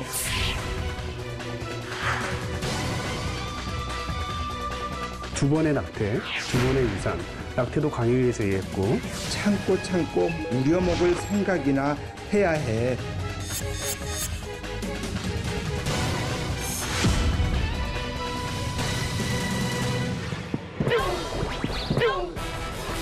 또 한 번 놀라셨죠? 최근에 벌어진 따끈따끈한 소식을 추가로 전해드리기 위해서 다시 한번 옷을 또 갈아입었습니다.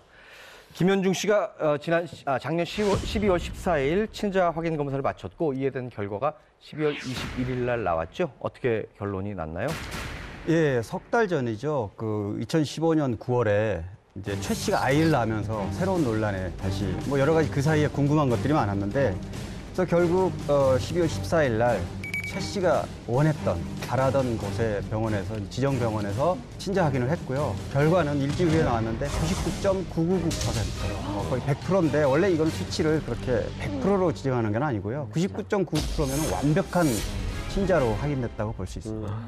친자임이 밝혀진 만큼 여자 측에서는 김현중 씨에게 사과를 해라라는 입장이에요. 그러니까 여자 측 변호사의 말은 여태까지 그 여자를 모욕한 것 아니냐, 친자임을 의심을 하면서 그렇다면 지금 친자임이 밝혀졌으니까 진심 어린 사과가 필요하다라는 입장인데 김현중 씨 측에서는 대체 무엇을 사과하라는 거냐, 친자가 맞으면 여태까지 뭐 친자 아버지로서 최선의 역할을 다할 것이다라고 얘기를 했었고 그거에 대한 결과가 나온 것뿐인데 김현중이 죽어야 되냐라고 하면서 도대체 어디까지 몰고 갈 거냐 하면서 눈물로써 호소를 했었죠. 그 아버지께서. 그러니까 김현중 씨가 절대 저 아이는 친자가 아닙니다라고 한 게 아니라 그렇죠. 친자일지 아닌지 일단 확인을 해보자. 그리고 친자이면 자기는 아버지로서 책임을 지겠다라는 입장은 처음부터 지금까지 한 번도 변한 적이 없었어요.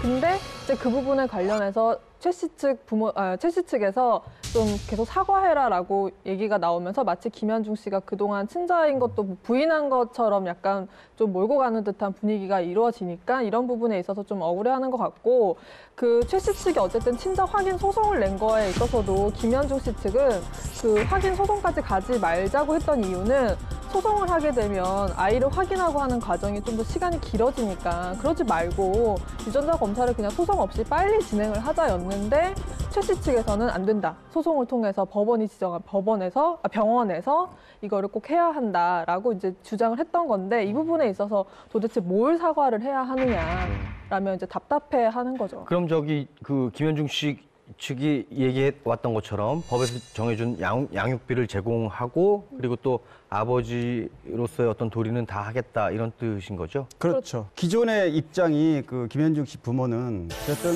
아들의 자식이면 확인이 되면 뭐든 다 양육비니 다 케어를 하겠다. 이제 이런 입장이었는데 지난 연말에 이제 아버지가 한 언론에서 자기의 굉장히 불쾌한 심정을 밝혔는데. 애를 낳으면 DNA 검사는 해봐야 될 거 아니냐.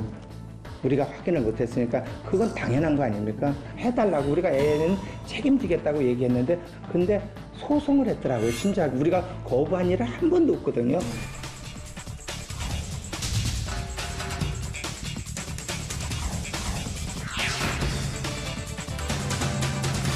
법에서 정해주는 엄마한테 큰다 그러면 키우게 할 것이고 그러다 보면 양육비가 가야 되잖아요. 자기는 500만 원을 달라고 500만 원의 위자료 1억까지 달라고 왔는데 제가 생각해 무슨 애기를 갖고 행정하는 것도 아니고 지금 최 씨 측에서 요구하는 게 위자료 1억 원에다가 월 500만 원 양육비를 좀 요구했다는 건데요. 그게 이제 성인이 되는 20살까지 앞으로 19년간이겠죠. 19년간 받으면 이게 대략 11억 4천만 원 정도 된다고 해요. 근데 기존에 6억 원을 이미 받아가 있고 최 씨가 또 합의금으로 또 지금 현재 16억 원 소송이 걸려 있거든요. 그래서 위자료까지 포함하면 한 34억에서 35억쯤 되는데 34억에서 35억쯤 되는데 이게 좀 과한 요구가 아니냐. 그래서 굉장히 불쾌한 입장이라고 얘기를 해요. 근데 얘기를 들어보니까 뭐 친자 확인 검사하기 전에도 그렇고 결과가 나온 후에도 그렇고 원하는 대로 다 해주겠다. 뭐 이런 입장이었다는데 왜 갑자기 태도를 바꾼 거예요? 근데 이제 그런 약간의 그 감정의 갈등이 남아있는 것 같아요. 이제 기존에 1년 훨씬 전부터 이런 서로 갈등을 가져왔는데 뭐든 다 해주겠다고 그랬지만 사실 그 최 씨 쪽에서 최 씨 엄마가 딸에게 그러니까 최 씨한테 문자를 보낸 내용이 공개가 됐어요. 문자에 좀 뭐 예를 들면은 상대방에게 느긋하게 해주는 척하면서도 받을 거 다 받아야 된다든지 아니면 참으면서 우려 먹을 거 우려 먹어야 된다 이런 좀 극단적이고 표현이 좀 심한 내용들을 이제 공개가 되니까 그런 부분에서 굉장히 기분 나빠하고 있는 거죠. 그렇게 직접 아니 무슨 뭐 사골도 아닌데 우려 먹을 거가 뭐가 있다고. 우려 먹어야 된다. 우려 먹어요. 아무튼 문자 내용이 그랬습니다. 그럼 문자는 어떻게 공개가 되는 거예요? 네, 그게 최 씨 측 변호사, 그러니까 전 여자친구 측 변호사가 이제 법원에 증거로 제시한 문자들 가운데서 이제 있던 건데요. 처음에 그 여자친구가 폭행 혐의로 김현중 씨를 고소한 게 2014년 8월이었거든요. 그런데 7월에 보낸 문자였던 거예요. 고소하기 전에 이런 문자가 오고 갔다는 걸 확인을 했으니까 김현중 씨 측에서는 여자가 작정하고 덤볐구나라고 판단을 하게 되는 거죠. 근데 그 최 씨 측에서 증거한 이 증거 자료의 문자라고 하면 자기한테 불리한 증거를 제출할 이유는 없잖아요. 그러니까. 네. 그러네. 그러니까 최 씨의 변호사 측은 앞뒤 내용, 문맥 전체를 이렇게 좀 보면 전혀 그런 내용이 아니다. 그래서 그냥 제출한 거고. 하지만 김현중의 아버지 말에 따르면은 그 문자 내용 중에 참고 연말까지 가야 된다라는 뭐 문자로 그 지시가 있었기 때문에 이건 너무 계획적이다라고 확신을 하는 거죠. 야, 이거는 무슨 아침 연속극이에요. 아니 이거 쉽게 안 끝날 것 같아요. 왜냐면 최 씨 입장에서도 안타까운 게 그 아기를 혼자서 낳았잖아요. 얼마나 그게 병원에서 낳죠. 네? 병원에서 낳죠. 병원에서 낳았죠. 죄송합니다. 네. 아니 근데 이게 한 살부터 계속 쭉 키워서 성인 될 때까지 키워야 되니까 양육비까지 해서 34억이 된 건데 이렇게 나오면 제가 생각하기엔 김현중 씨 입장에서는 내가 차라리 키우겠다라고 할 수도 있을 것 같아요. 왜냐면 힘들면은 키워주겠다라고 말씀도 하셨었어요. 아니 이렇게 왜냐면 한 살 때부터 아예 따로 이제 양육비만 주고 키우게 되면은 나중에 아버지 입장에서 아버지 역할을 뭐 금전적으로 했겠지만은 또 되게 안타까운 부분이 있을 것 같기 때문에 결말 되게 특이하게 나올 수 있다는 생각도 하게 되네요. 자, 그럼 앞으로 남은 소송은 어떻게 진행이 되는 겁니까? 원래 지난해 12월 23일에 변론 준비 기일이 있었는데 이게 올해 2월로 바뀌었어요. 그러면서 다시 한번 이제 좀 본격적인 법정 공방에 들어가기 전에 준비 기일을 먼저 거칠 것 같고요. 근데 참 계속 반복되는 얘기가 이번 현재의 임신, 지금 친자 확인이 된 이번 임신과 16억 소송과는 별개의 문제예요. 16억 소송은 지난해에 폭행이 이루어졌을 그때 폭행으로 인해서 내가 유산을 했다. 그렇기 때문에 그거에 대한 어떤 손해배상 청구 소송하는 게 16억 원이거든요. 그것과 이번에 친자 확인 이건 별개의 문제이기 때문에 좀 그거를 보는 사람도 혼란스럽죠. 하지만 좀 지켜볼 필요가 있을 것 같아요. 그럼 토탈로 하면 한 50억? 아니, 34억? 네. 토탈로? 토탈 34억도 진짜 큰 우리나라도 거죠. 그런 소송이 이제 있군요. 자, 어찌됐든 그 축복 속에 태어나야 할 아기는 뭐 죄가 없잖아요. 어쨌든 양측이 부모인 것은 분명한 사실이니까 아이를 아주 건강하게 잘 키워야겠다는 생각이 밑바닥에 깔려 있을 거라고 봅니다. 어쨌든 앞으로 두 사람의 소송 진행되는 추이도 다시 한번 지켜보도록 하겠습니다.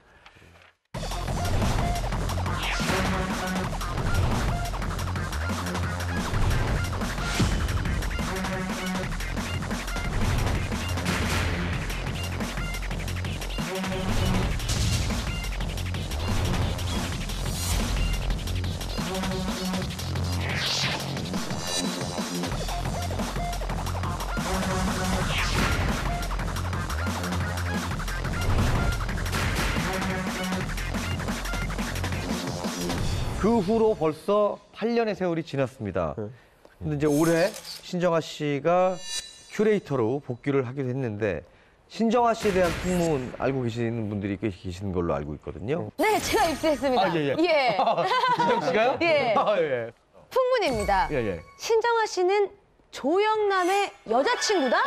빠밤! 오! 여자 사람 친구 말고 여자친구. 여자친구? 네. 여친. 알겠습니다. 자, 이런 얘기를 들어보셨거나 네. 혹은 맞다라고 생각하시는 분은 풍문을 풍문을 펴주시죠. 하나, 둘, 셋.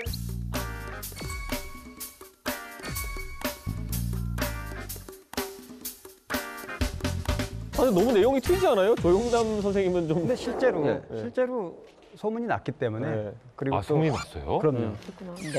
사실 뭐 그래서 취재도 했고요. 그래서 이제 대표적인 게 지난 추석 특집 때 남진 조영남 추석 특집이 있었는데 그날 신정아 씨가 방송국에 왔어요. 그래서 연장실에서 같이 조영남 씨 같이 있고 이런 장면들이 이제 목격이 되면서 많이 그 소문에 귀를 많이 기울였었죠. 그 조영란 선생님께서 여자친구라고 주장하시는 분들이 되게 많잖아요.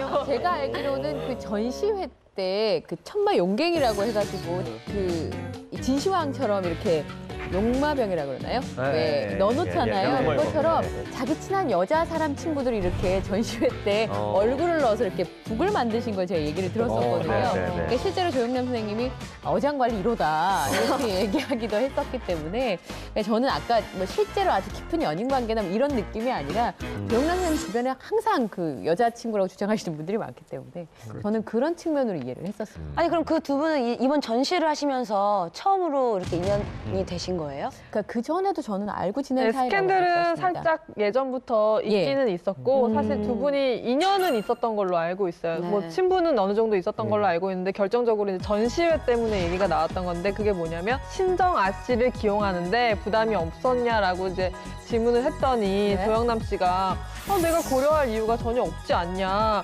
현대미술 쪽에서 실력을 의심하지 않는다라고 하셨고 또 심지어 스캔들 이후로 첫 번째 복귀작으로 자신을 택한 것에 있어서 오히려 흐뭇하다. 뭐 이런 식으로 너무 아무렇지 않게 오히려 고맙다라고 이렇게 너무 쿨하게 성격대로 말씀을 해주셨죠. 그럼 그 조용남 선생님의 전시회를 신정아 씨가 큐레이팅을 하면서 친해지신 건가요, 그러면? 아니죠. 이미 친분이 전에 있었고 그런 과정에서 이렇게 친분이 있는 상태고 굉장히 또 잘 이끌어 주세요. 또 잘 따르고 그러면서 이렇게 컴백을 좀 도와주신 거라고 볼 수 있죠. 사귀시는 거예요? 아니면 그냥 여사친인 거예요? 조영남 씨 그 매니저가 네. 아주 오랫동안 해왔던 매니저가 바뀌었어요, 작년에. 네네. 이제 바뀌면서 새로운 그 매니저가 신정아 씨를 소개했다 이런 얘기도 사실 가요계에서는 있었고요. 그래서 이제 그 취재하는 과정에서 물어봤더니 조영남 씨 스타일이 세상 여자들은 다 내 여자다. 신정아 씨도 친한 후배 중에 하나고 그렇게 편하게 넘어가니까 더 이상 이거를 어떻게 할 방법도 없고 그랬는데 사실은 그 측근이 그거에 대해서 이제 물어봤더니 조영남 씨는 지금까지 알려지지 않은 다른 분이 있다 이렇게 얘기를 하더라고요. 아니 근데 조영남 선생님 같은 경우는 인터넷 같은 데 보면은 그 조영남 선생님 이 뽀뽀 사진들이 있더라고요. 그러니까 뭐 그 후배들이 이쁘면 그쵸. 그냥 뽑고 하시더라고요. 그리고 막 최근에 네. 가수 제시랑 네. 콜라보레이션 공연을 그러니까 무대 한 번 하신 적이 있었는데 네, 네, 네. 그렇게 나이 차이 많이 나는 제시한테도 너 나랑 사귈래? 내 여자친구 할래? 막 이러면서 그런 얘기를 그냥 아무렇지 않게 하세요. 자유영혼 같이. Are you single? Because I want to be your boyfriend. Because I want to be your boyfriend. 끝났어. 내 여자친구 하나 생겼어. 정말 이쁘네. 딴 애들한테도 다 얘기해.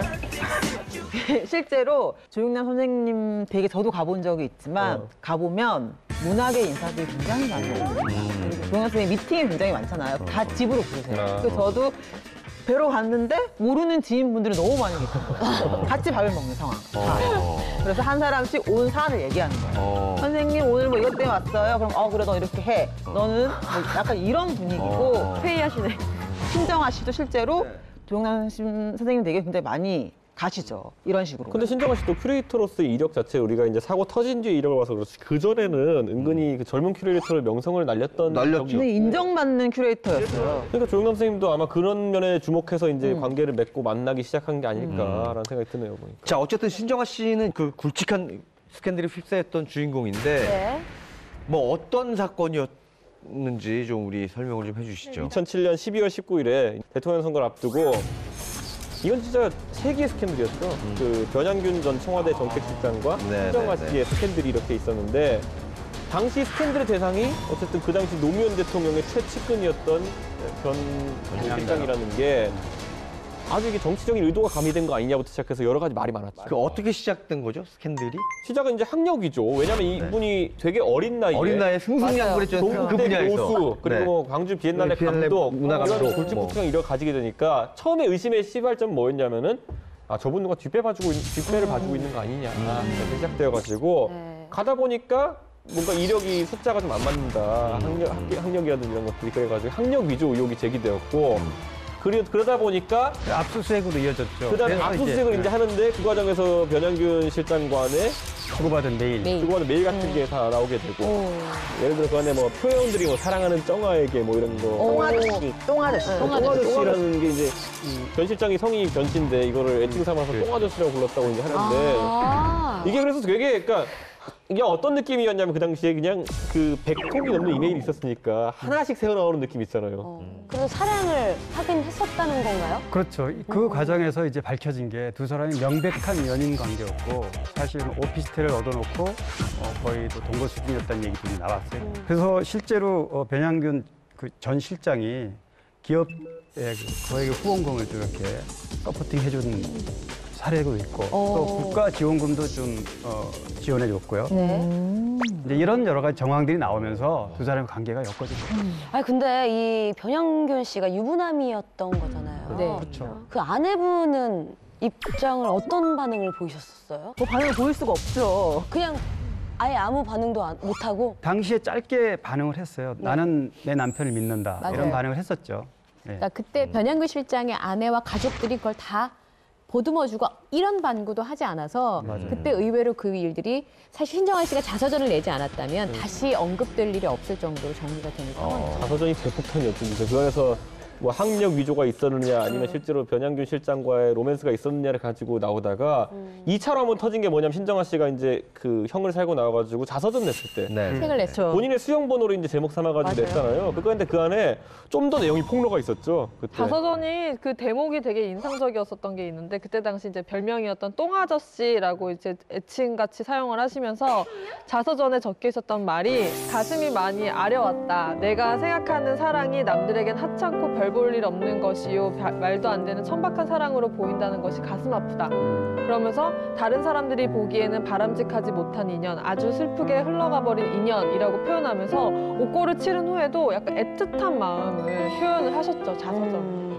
그때 그래가지고 하나의 웃지 못할 해프닝이 뭐였냐면은 그 관료들은 보통 그 청와대 근무하거나 아니면 정부 청사 그 당시에 근무하는 분들은 좀 업무가 과중하다 보니까 앞에 그 오피스텔들 많잖아요. 그 광화문이 있는데 거기 살고 계시던 분들이 전원 집으로 복귀령이 내렸다는 얘기가. 그럴만하네요. 오해받기 싫으니까. 오해받기 쉬우니까. 공실 많겠네. 공실만 하겠다. 신정아 씨 같은 경우는 학력 위조 사건이 발단이 돼서 스캔들로 이제 번지게 됐던 건데 당시 학력 위조 논란이 됐었던 학교가 그 아이비리그 중에 하나인 예일대학교였었잖아요. 네, 그렇죠. 근데 실제로는 실제 다닌 학교는 캔자스 유니버시티라고 졸업이 못했더라고요.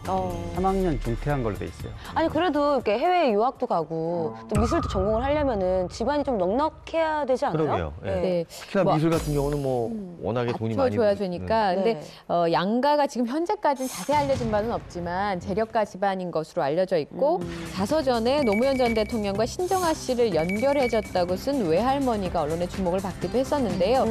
청송 지방의 유지의 부인이었고 신정아 씨도 외가의 물질적 뒷받침을 받고 자랐다 이렇게 알려져 있습니다. 외할머니라고 언급된 분이 사실 자서전 내용만 읽어보면 굉장히 정치적으로 인사들과 연결된 도움 많이 준 걸로 묘사돼 있거든요.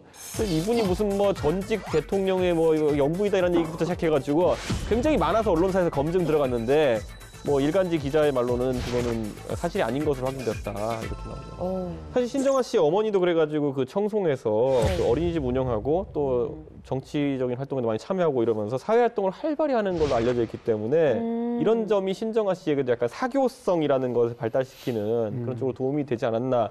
라는 얘기를 많이 하고. 아니 그러면 신정아 씨는 그럼 외향적이고 약간 대장부 같은 그런 성격이 있는 건가요? 네, 보기에는 그렇게 보이지 않는데 실제로는 외향적인 성격이 있고 리더십도 있고 특히 이제 뭐 예술적인 재능이 있어서 음악이나 미술에 이제 뛰어난 감각이 있었다 이렇게 알려져 있죠. 그 한 명의 여성이 많은 사람들과 또 어떤 많은 이권들과 얽히면서 떠들썩했었던 사건이었는데 신정아 씨만이 가지고 있는 인간적인 혹은 여성으로서의 어떤 매력이 뭘까? 어떤 것이길래 그 수많은 분들이 그렇게 신정아 씨에게 이렇게 그 많은 관심을 표명을 했을까라는 생각을 해봤거든요. 그런 질문을 던진다는 것 자체는 전혀 못 느끼신다는 얘기잖아요. 저요? 예. 개인적으로는 뭐 제 타입은 아니에요. 저도 아닌 것 같습니다만. 현장이 좀 달랐던 게 아마 그 자서전 나오고 이후에 제가 인터뷰할 기회가 생겼는데 같이 프로그램을 하시던 분 중에 저는 여자고 같이 진행하시는 분들이 남자였습니다. 근데 신정아 씨가 오랜만에 모습을 드러내는 거여서 약속한 장소에서 야외에서 녹화를 하기로 했었는데 그때가 2월 말에서 봄으로 넘어가는 시기라 꽤 추웠어요. 그런데 신정아 씨가 봄옷을 입고 온 거예요. 제 기억에는 그해 신상이었습니다. 그러니까 얼마나 춥겠어요, 밖에서.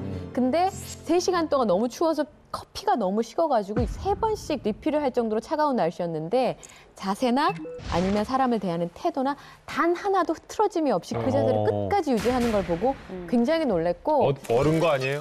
아니었어요.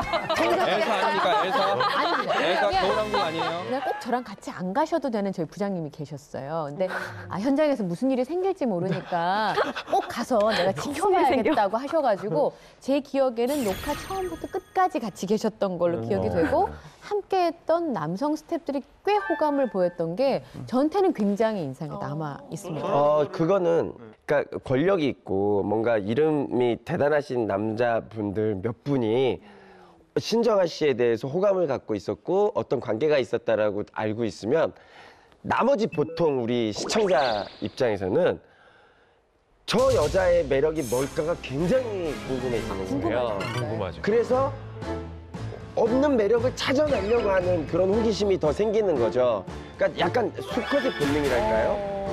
아니 그러면은 여기에 남성 출연자분들 계시는데 신정아 씨의 매력이 뭐라고 생각하세요? 저는 이거를 제가 증언할 수 있는 게 준석 씨랑 친분이 있으시죠? 제가 친분이 있다기보다는 저랑 애초에 그 같은 제가 지금 하고 있는 프로그램의 초기 멤버로 섭외가 됐었어요. 맞아요. 그분과 강용석 변호사가 둘이서 이제 강적으로서 이제 섭외돼가지고 센 말하는 역할이었는데 첫째로 놀랐던 것은 무엇이냐면은 일반적으로 여기서 한번 신정아 씨 키가 어느 정도 될 것 같아, 이진 씨?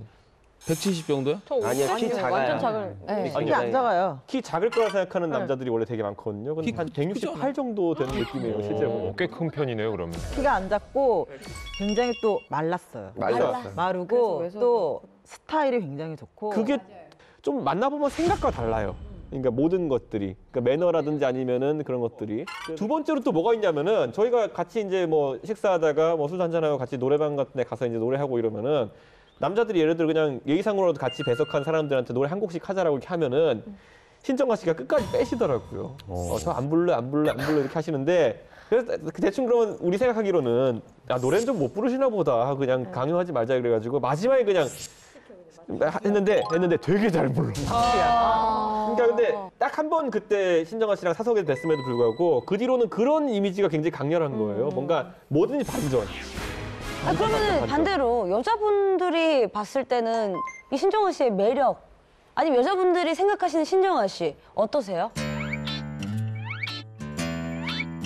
생각 안 해요. 정답이다.